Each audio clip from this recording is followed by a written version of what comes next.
Happy November, everybody. I know we're already well into it, but let's talk about my October favorites today. My favorites in this video are very much indicative of the kind of month I've had, which is very much chill, cozy, and at home. If you didn't know, I live in a place called Garberville, California. It's pretty remote, very relaxed, not much nightlife. There's not a lot to do here, so since we didn't travel this month, we've been home, which means I've got a lot of candles, I've got a lot of lip products. You know, when I'm just staying home, I really don't wear much eye makeup and I don't change up my base routine at all. If you're new here, hey, I'm Kate, and I like to look at beauty products through a mostly critical lens, both to help you save money and to help myself maintain a somewhat minimal collection for a YouTuber. So if that's your kind of thing, I hope you'll subscribe. Let's get into it. My first pick is super random, and it's a little fragrance sample that I found on luckyscent.com. I was just browsing their website and I stumbled upon this. It's called Bliss by a company, Essential Faith, and they're based in Venice, California, and they just make 3 perfume oils. That's it. This is like no fragrance. When you just want to smell really good, but you want it to be barely detectable on your skin. You want people to think it's just you and it's not a perfume. That's my kind of vibe. I tend to have a really sensitive nose and I get headaches with perfumes, but this one doesn't do that for me. So basically, Essential Faith makes 3 oils. One is their Essential Faith oil, which apparently is just some ingredient that adjusts to everybody's body, except it's not ISO-y super, which is something I'm very familiar with. It's something different, and I don't think they disclosed what it is, so apparently every bottle is supposed to smell different on each person. And the scent that I got is Bliss, which is their Essential Faith oil plus a few extra notes. And the website says sun-soaked skin, salt air, beach hair, coconut, florals, and tan lines.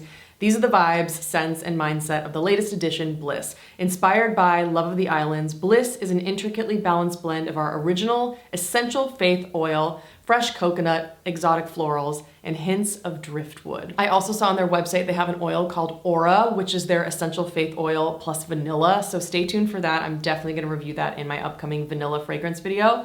But this one is exactly the way it's described. It's barely there, it's so skin-like, and it's also an oil. It's not the most cosmetically elegant fragrance oil I've ever tried, to be honest with ya. It is like a thicker oil. You just wanna like rub it in on your body. If you just did a dot and let it sit, you would see like a little bit of oil on your skin. So really like rub it into the skin and then you're good to go. It smells fresh and beachy. It's a little salty. It's coconutty. There's some tropical florals. That driftwood probably really pulls it together. This is very light though, very subtle. And a rollerball is $65. So if you're someone who loves, you know, to spray your perfume everywhere and you want it to take up the whole room, this is not gonna be for you. But I'll leave a link to a video above where I talk about all of my favorite perfumes, including some really good beachy options. This is just for people who want a barely there, no fragrance smell. Okay, I'm realizing that my boyfriend's parents are doing a lot of work outside my window, so I'm gonna zoom you in. My next favorite is a candle that blew my mind. This is from a brand I've never heard anyone talk about. It's called Mizensir. They are a luxury candle and perfume company, and this is from their winter collection. It's called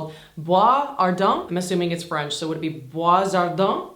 Someone who's French, please tell me. The website says, the narcotic fumes of a fire permeate the air, faraway echoes of dry patchouli mixed with exhalations of charred papyrus wood. When I first smelled this, I went like feral for this candle. I was just like, I've never been so like instantly obsessed with a scent in my entire life. Yes, it smells smoky and it smells like charred wood, but there's also some sweetness in here, almost like honeysuckle that rounds it all together and makes it totally addictive. Maybe it's patchouli, but if it is, it's a sweet patchouli because I really don't like patchouli in almost anything. There's just something about this that is wintry and smoky and woody and sweet. It's $75 for 8 ounces, which sounds expensive for a candle, but it is a luxury brand. But compared to some smaller candles I'm about to show, the price per ounce is actually better on this one. Okay, lately I've been such a huge fan of Hotel Lobby's New York candle, which is their most recent launch. The founder, Lindsay Silverman, is an Instagram influencer. She's one of my favorites. You should definitely check her out. And she bases all of her candles off of the scent memories of different hotels around the world, which is so cool. And this one was specifically based off of hotels in New York, like the Gramercy Park Hotel, which happened to be one of my favorites. The website says, New York is a warm, resinous, and slightly sweet scent built around the richness of amberwood, cedar, sage, and patchouli. It's an alluring unisex fragrance that feels at once familiar and deeply unique, and much like the city of New York, it has a sharp bite that will leave you longing for more. So the notes are amber, sweet sage, cedar leaf, and patchouli. So funny, another patchouli note, and I really don't like patchouli normally. But that just goes to show when something's really balanced and really grounded and not one note is overpowering the rest, things can work really beautifully. This smells like men's cologne. It's a little spicy, it's a little smoky, and it's a little woody. I mean, what else would you want in a wintertime candle? It's so good. And hotel lobby candles are $56 for 9.75 ounces. This is the 4th candle I've tried from the brand, and it's my favorite. A recent addition to my collection is the Maison Margiela Replica candle and by the Fireplace, which is the candle version of one of their best-selling scents. This is $65 for just 5.8 ounces. So when you look at the other candles, you might think, oh, that's really expensive. But this per ounce is the least affordable out of all of them. It has notes of clove oil, chestnut accord, and vanilla accord. The website says, the sweetness of a winter evening by the fireplace, brightness, freshness, and the purity of newly fallen snow through the frozen window. Day breaks. Outside, it's snowing on a frosty, cold landscape. Inside, the flames of a comforting fire crackle in the fireplace. By the Fireplace is the brand's first feminine and masculine fragrance, evoking a morning by the fireplace in Chamonix in the 1970s. In case you're curious, that's at the base of Mont Blanc and at the junction of France, Switzerland, and Italy. When I first smelled this, I hated it. The cold throw just smelled like straight clove oil. It was just like not good, not the vibe. But then I lit it and everything just melted together in a really beautiful way. It smells like fireplace smoke, marshmallows, and definitely some spices. Like you can definitely get the clove coming through. However, if you want this kind of scent, but you just don't want to pay $65 for 5.8 ounces, I have another option. Dyad Smoke and Mirrors is 10 ounces, so it's basically twice the size of By the Fireplace, and it's $40. It's still more of a luxury brand. It's owned by 2 of my favorite YouTubers, the Garso twins. This one is more creamy, whereas By the Fireplace is a little more sharp, spicy, smoky vanilla. This is more like softly sweet, creamy, smoky. So the website says Smoke and Mirrors is a woody fragrance with hints of vanilla, roasted marshmallow, and smoky sandalwood. It has top notes of green apple and roasted marshmallow, middle notes of spicy cinnamon, wild patchouli, and vanilla bean, base notes of cedar wood, gaiac wood, and smoky sandalwood. Yeah, super, super, super similar. You can see that I have a theme here going on.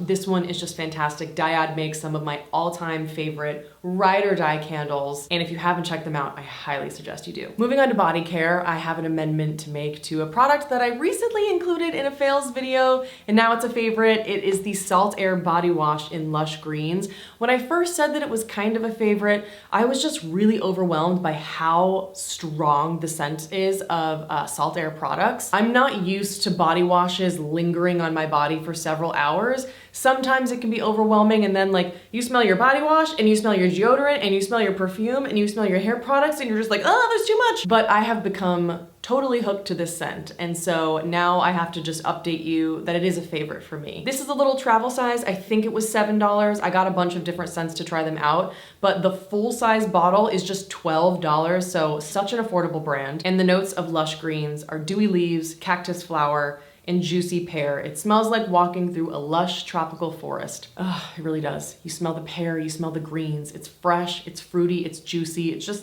exactly how I want my body to smell. Speaking of affordable body care and skincare brands, this is the Naturium Bio-Lipid Restoring Body Lotion. It's fragrance-free. It has omega fatty acids, shea butter, B vitamins, and sodium PCA. This was actually sent to me by my friend Dev, who's Dev's Day on Instagram, and now she has a YouTube channel, so I'll leave her profile linked in the description box. Definitely give her a subscribe. She had a backup of this, and so she sent it to me, and it's awesome. This is like a more buttery version of the Necessaire body lotion. I like this because it's a bit richer than the Necessaire body lotion. I tend to prefer fragrance-free body lotions just so that it doesn't interact with any of the other fragrances that I'm wearing. It's a little bit richer, so it's really good for fall and winter skin, but it can also be used in the spring and summertime because it's not greasy. It's still really spreadable. It's like a cross between a lotion and a body butter. Love that it comes in a pump, and it's only $15 for 14 ounces, so it's really good. The Exa Splash Zone Oil-Free Hydrating Primer is really awesome, but I like to use it in a very specific way. So this is $34. You can get it at Credo. It has a bunch of like soothing, hydrating ingredients, but it's actually a mattifying primer. And I have to be honest with you, I don't love it as a primer. Like when I use it as a primer, I still notice that I get shiny. However, I saw on the instructions on the website that you can use this in place of setting powder to mattify the skin.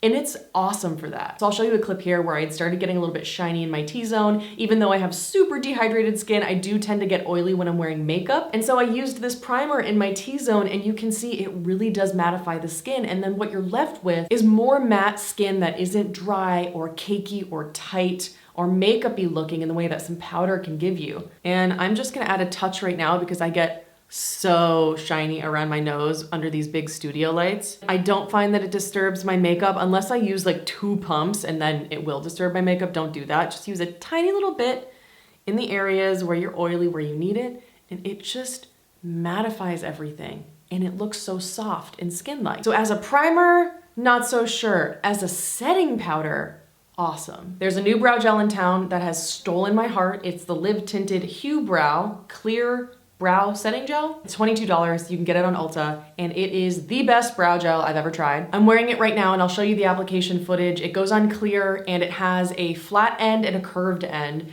and you can get that full laminated look, or you can get a fluffier look. You can get a more natural look. You can really do everything with this, and it's a formula that is never heavy, waxy, crunchy, flaky. I don't know what magic they've put into this, but it is like you combined a brow lamination product, soap brows, and like a flexible hold brow gel in one. Like when I touch my brows, I can feel that they're very firmly in place. It's not crunchy like a lot of others are, but it also has much more of a hold than other brow gels I've tried. So for me, I don't need to purchase my e.l.f. Wow Brow anymore because this gives me better control and better hold. I would much rather go in with a pencil to give me the definition that I need and then set with the brow gel. If you watched my recent anti-haul where I talked myself out of buying new launches, you would know that I really wanted to try the Saie highlighter in Ref Rose, which is a collaboration with Reformation. A couple days later, look what shows up. Ref Rose was on my doorstep, and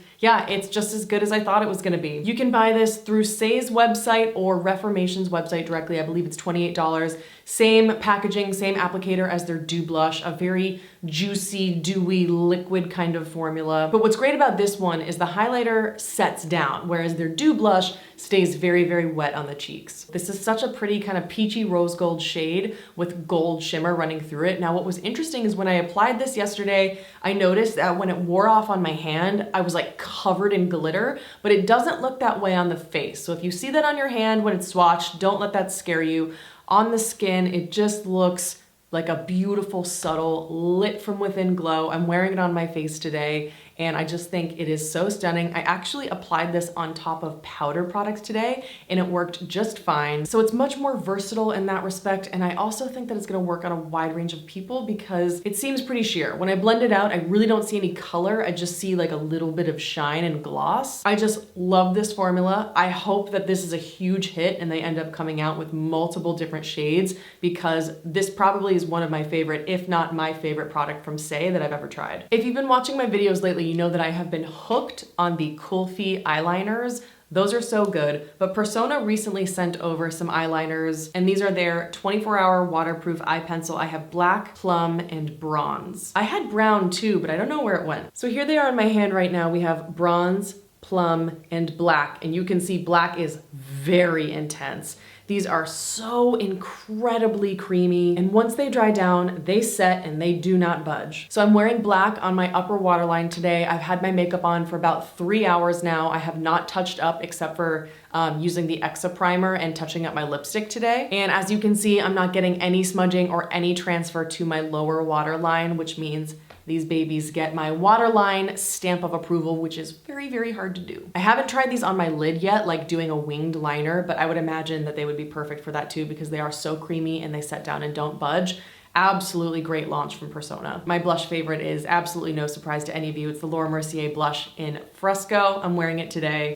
It's just my perfect no blush blush. It goes with everything. It's perfect for a bold lip. It's perfect when you want bronzy skin. It's perfect when you're doing a bold eye. It is just my skin, but a little bit sun-kissed and a little bit glowy. I will say though, this is a fair shade. So if you think you have light medium skin or even deeper than that, I would skip this and get a different color. And as you can see in the pan, it is so glittery, but somehow that doesn't translate on the face. It's my favorite blush of all time. Number one, nothing beats it. It's my favorite. I do have a runner-up favorite blush, and now that the weather is getting a little bit cooler and I'm starting to reach for more of my berry lips to accompany that, I love the MAC Glow Play blush in Rosy Does It. It looks intimidatingly purple, but on the skin it's not. It really is the perfect flushed, snow-kissed cheek kind of shade. And I find that it looks really beautiful when you have a bare eye or just a touch of mascara, a little bit of this on your cheeks and like a clear gloss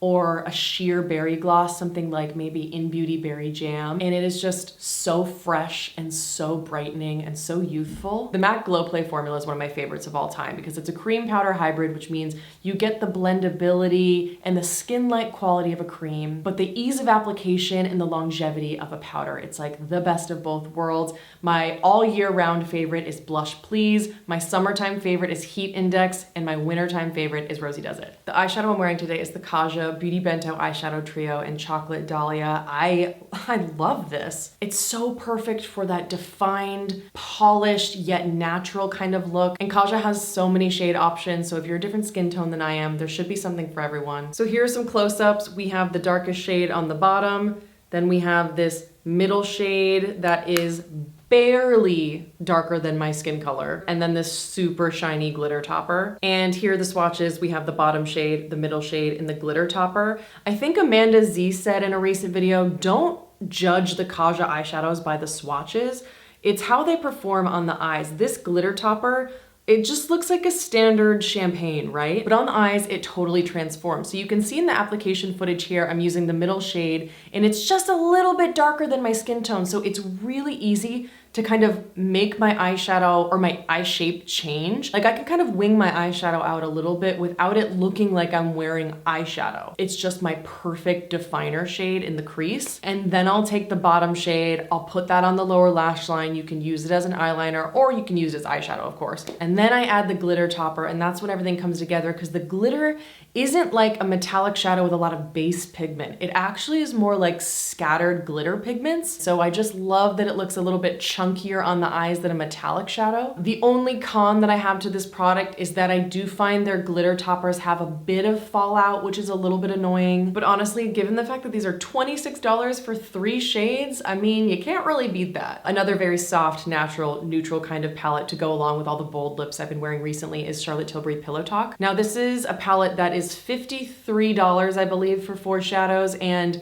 I prefer the formula of the Kajas, to be honest. I just really like the colors in this. The mattes are a little bit dry and chalky, so when you put your brush in, there's like a lot of kickback, and I find that the mattes are a bit more sheer than Kaja, so it takes me a lot more layers to get my eye look done versus the Kaja, I can do it a little faster, but I just really love these colors. Oh, you know what's interesting? I've never swatched the mattes with my fingers.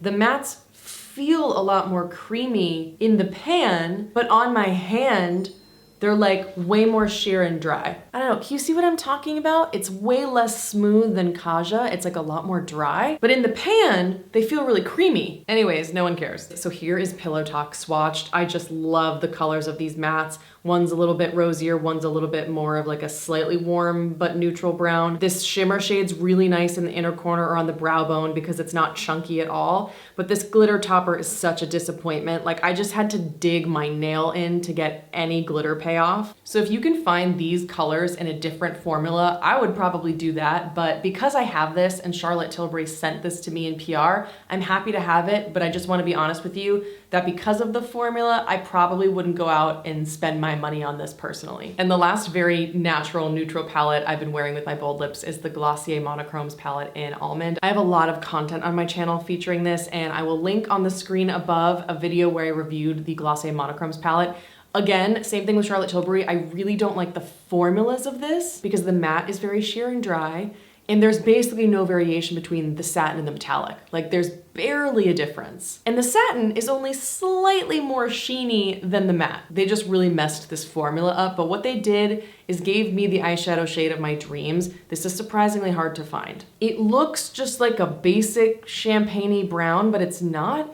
There is a rosiness to this and a tan quality that I really just can't find anywhere else. It's just my perfect shade to define my eyes. And so if I can find this exact color in a better formula, then I would just go for that. you know, it also pisses me off that this could have been a fourth shadow in here. It could have been a cream base, could have been like a real nice glitter topper. I'm also never gonna go through this whole thing, so I don't want this bulky, refillable packaging. So many things about the Glossier Monochromes palette make me really mad, but I just can't stop reaching for it because of the color. The product I've been wearing on my lips in this video is the new M Cosmetics Soft Spoken Velvet Lip Cream in Flutter.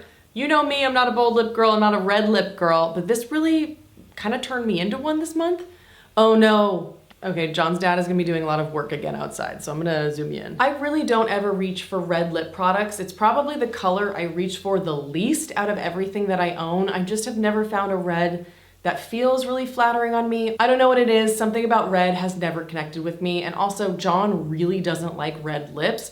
And obviously we don't do our makeup to make men happy, that's for sure. But I do tend to reach for colors and formulas that I know he finds really flattering on me just because, you know, it's nice to be complimented. If you want to see me apply all of the colors in this line, I will leave a link on the screen above or put in the description box a link to a YouTube short where I applied all of the colors. But Flutter has surprisingly been my favorite. It's just this like neon hot strawberry. I don't know, it's such a spring and summer shade, but I really have been loving it, and I've been wearing it when I'm off camera, which says a lot if I'm wearing like a bold red lip on my own. It's just really nice. The other colors I liked in this line are Tender, and Tender is a burnt terracotta shade. I would say that this is extremely similar both in color and formula to the Sunny's Face Lip Dip and Girl Crush. And then my other favorite is the shade Intuition, which is this kind of rosy brown berry. Very much something I would reach for in the fall and winter months. And as for the formula, these are really lovely. I don't think there's a scent.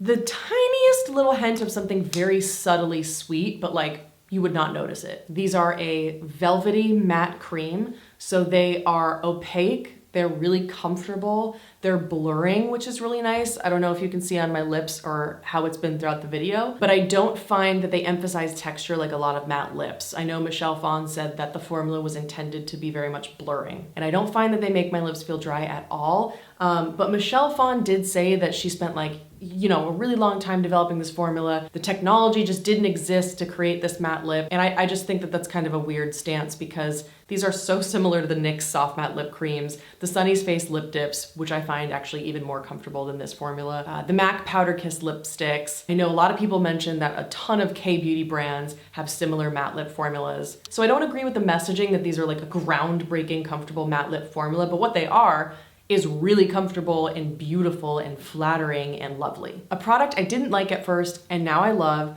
are the Saie lip blurs. And here's the thing, you think of a lip blur formula and you think of something like the Glossier Generation G, right? Like you're expecting something that gives you that matte, popsicle stain, blotted, blurred effect. That's not these at all. These are a highly pigmented satin lip formula that is creamy but very long lasting. They're unscented, so they smell just like a little bit like lipsticks. And Dada is this beautiful brick burnt terracotta shade that I think a lot of people really love.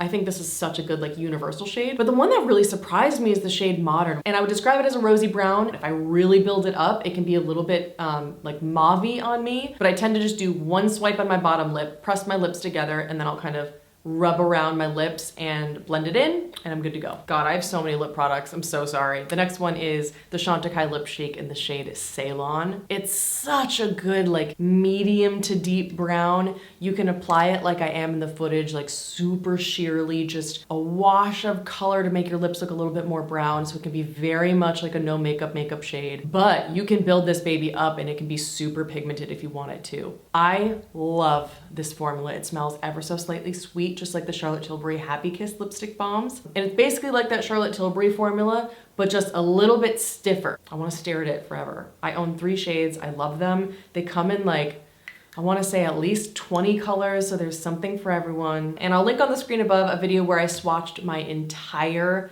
lip collection, and so you can see the other Chantecaille shades that I love there. I have to talk about these so quickly. I'm a broken record with Fitglow, I know, but they're just my favorite. The lip serums are so good, And in the fall and winter months, I just love reaching for Gospel and Root. The shade Gospel is a beautiful pinky berry that just really feels brightening on me. It's like the color that I wish my lips naturally were. And the shade Root is this combination of kind of like a reddish brown shade that I think is really flattering on a lot of people. Again, you can make these really sheer or you can build them up for a lot of pigment. And if you haven't tried these, they are quite expensive. They're $42, but you can always use my code KATE20, spelled K-A-I-T 20, for 20% off Fitglow anytime. It's a permanent code. These have the most innovative, cushiony, medium weight, so not thin but not super thick, gel-like formula. They are packed with skincare ingredients. That's Fitglow's whole ethos. Again, I will leave on the screen above a video where I applied every single shade of the Fitglow Lip Serums. I think at the time there were like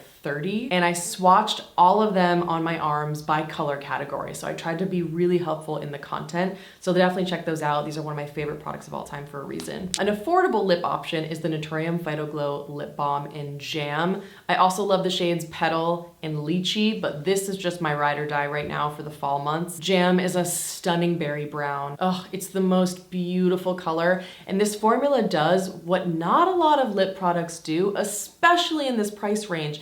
If you look in the application footage, this just totally smooths over lip lines. It makes your lips look like they have a glass-like shine. It just provides the most youthful look to the lips I've ever seen. I do know that they sadly got rid of this really comfortable, cooling metal applicator. People said it was too hard to squeeze out products, so I think they updated it to just a... Oh God. Why was that so loud? What was that heart attack? Anyways, they updated the packaging on these, sadly. Now it's a plastic applicator. They are very similar to the original Bite Agave lip mask. And so they have this very slight, subtle, sweet scent, and they are so thick, so occlusive, really long lasting. So if you want something that's like really thin and lightweight, don't buy these.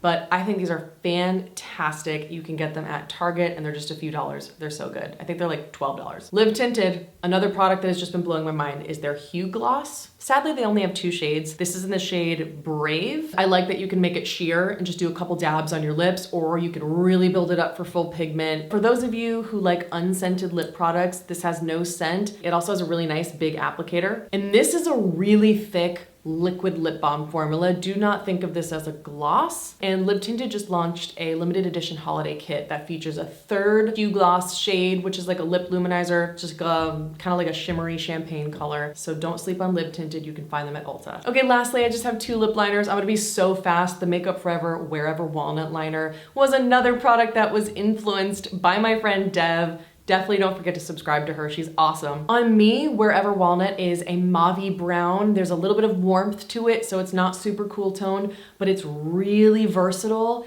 It can be applied very sheerly for me, so it adds just a little bit of definition, or I can build it up for more bold lip colors. It looks great when paired with a red lip. So it is such a versatile color to the point where I don't even really feel like I need any other lip liners from the range. And this is a pencil formula. There's a little bit of creaminess to it, but there's a little bit of like a dry, I don't want to say dry, but like a little bit more of like a classic MAC lip pencil kind of vibe, but creamier and more blendable and comfortable. And then the Fitglow lip liner, this is one of the more creamy lip liner formulas I've tried. So it just glides right on the lip lines, but then it sets down. So it feels really comfortable, never drying. It's like a little bit more gel-like, but because it sets down, it's really long lasting. It's like one of the most unique lip formulas I've ever tried. So this is the Fitglow lip liner in Nude, and this is Makeup Forever Wherever Walnut. Very, very similar. Fitglow Nude is just a hair lighter. These have just been my 2 favorite liners recently. Whew. That's it. I'm ready to take a break. That was a lot of talking. My voice is hurting. I hope you like this video. Let us know in the comment section below, what are your favorites this month? What do you think I need to try based on my color and texture preferences? What am I missing out on? And if you like this, I hope you'll subscribe. I hope you're having a great day, and I'll see you in the next one.